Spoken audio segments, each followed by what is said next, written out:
In this lesson, I want to talk about the resistance that we create in terms of creation and how creation works, and how essentially we get in our own way energetically of the things that we want to experience. And again, these are the blockages that we have created through our perception, through our ego, through the mechanism of our minds, which create opposition, essentially doubt, fear, all of those lower vibrational thought forms that prevent us from becoming that perfect emanation or the perfect frequency which matches the very highest possible timeline in terms of the out manifestation of our physical three-dimensional reality. And so again, sometimes this sounds a little bit like hocus pocus, or a little bit too new age like, and how could it be really truly just that simple?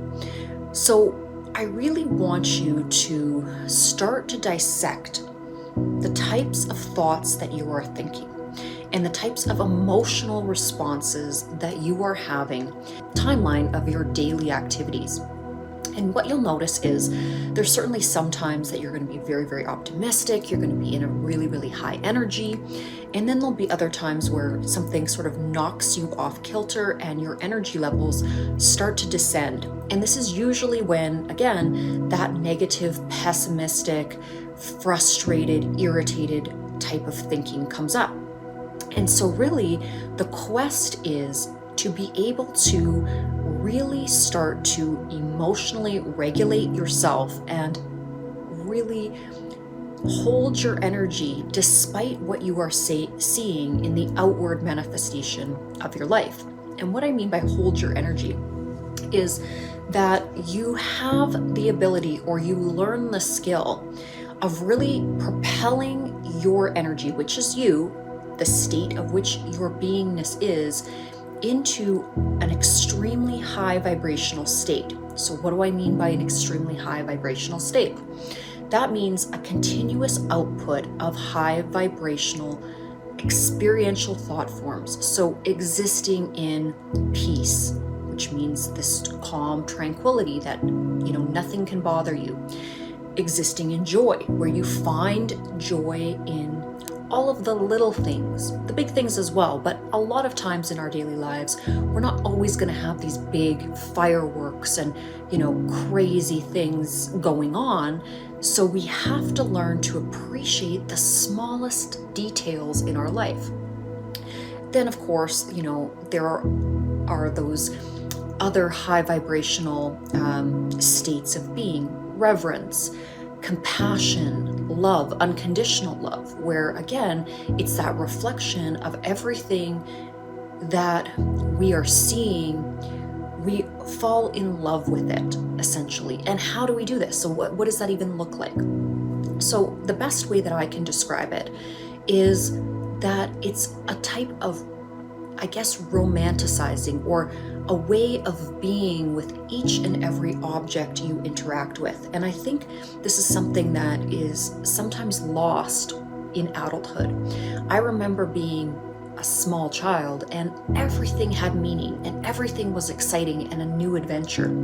And so to propel myself into this very high vibrational energy of unconditional love, I see the world, or I request of my adult self to see the world through the eyes of this childlike energy, to fall in love with everything, every experience, to turn it into an adventure, and to really have immense gratitude for, again, the littlest things. Because what often happens in terms of our perception as we age is that things lose their luster. We really feel like we're bored, or we've seen it all, and again, we have very little appreciation. We fall into this energy of lacking that love for life, that zest for life. And so in terms of the exercise of raising your vibration, really that is becoming childlike, having that anticipation, having that excitement when you are interacting with others, being really excited to hear what they're saying, be really tuned into them. Really when you're connecting with people, be very grateful and loving in terms of the energy that you're giving them. Because again, everything is a mirror. So when you're going into an interaction, if you're sitting down with your parents, your grandparents, your friends, whatever it is, the outside world, especially other beings, are going to mimic your energy. And a good way to also experiment with this is to see how animals react with you. So if you're around a dog or a cat or a horse and your energy is really high and you're, bouncing around and you're using a lot of excitement and happy energy, that animal is going to mimic that energy back to you. And same thing goes for humans. So if you walk into a room and you see your friend and they're kind of down, but you bring this really high vibrational energy and you keep that energy high and you sustain it, what you'll notice is at first your friend may try to bring you down into their low energy state, because again, they're not in a high vibrational state.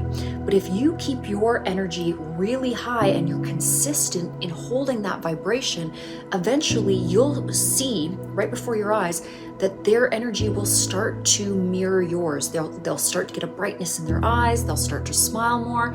Now, of course, you will run into circumstances, of course, where you really just can't bring somebody's mood up and they're just, in that state of depression, or they're really in an angry, frustrated state. And at that point, this is also where you have to look at, the anonymity of your own energy and likely have to move away. Because again, if we can't fix somebody, if we can't lift them up and inspire them, then there's no point in us keeping our energy in that state where it's now pulling us down, okay?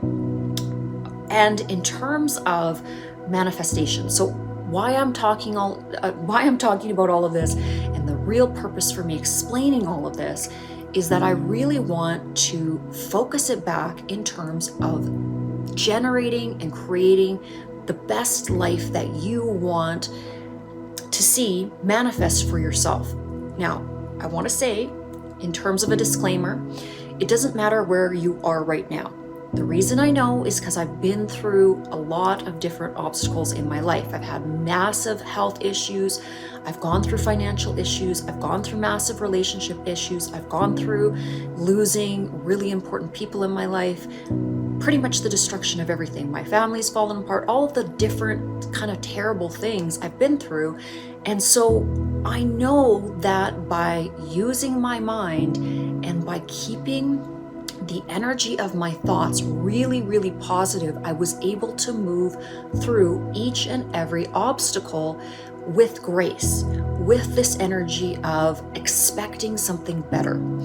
And again, this is so fundamental in terms of raising your vibration, keeping yourself in a state where you can ride the waves and go through the suffering, go through those dark night of the soul kind of cycles that are going to happen in your life, and come out the other side with a great amount of growth and perspective and a tremendous amount of character and integrity, instead of becoming bitter, cold, and just basically staying stuck in those lower vibrational states when you come up against certain obstacles. So that, again, it doesn't matter where you are right now.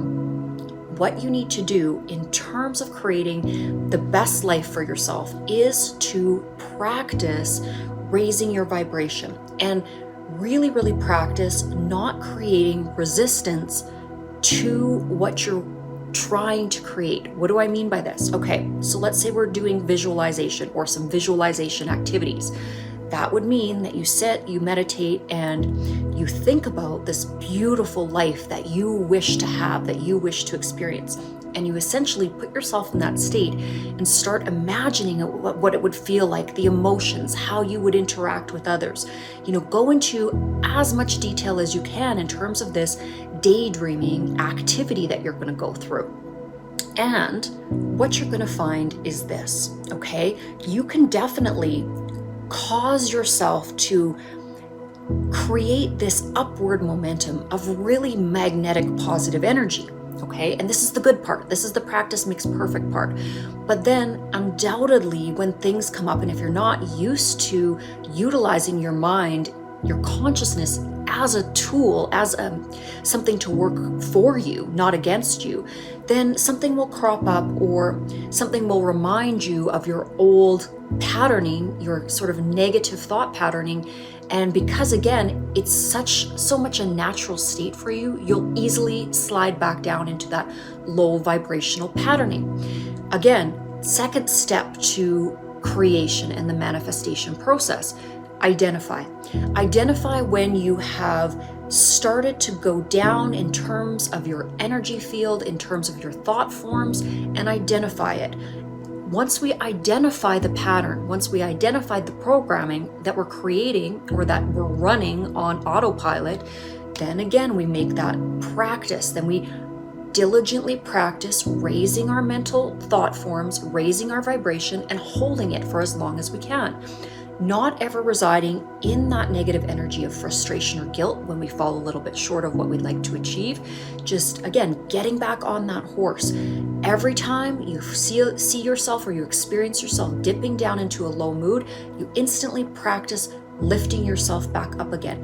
And the beauty of this is that now what you're doing, or what you're training yourself to do, is not look to the external world to pick you up, not looking for an event, another person, a circumstance, a lottery ticket, or anything outside yourself to be able to create happiness, joy, peace, and love for you. Now you are a self-generating mechanism of that state. And this is what is so powerful. This is what gives you your power and your control back, no matter what circumstances you are in. So then again, we really start to program ourselves into, or give ourselves this ability to be self-regulatory. What that means is that through this kind of knee-jerk reaction, we're propelling ourselves up into this high vibrational state over and over and over.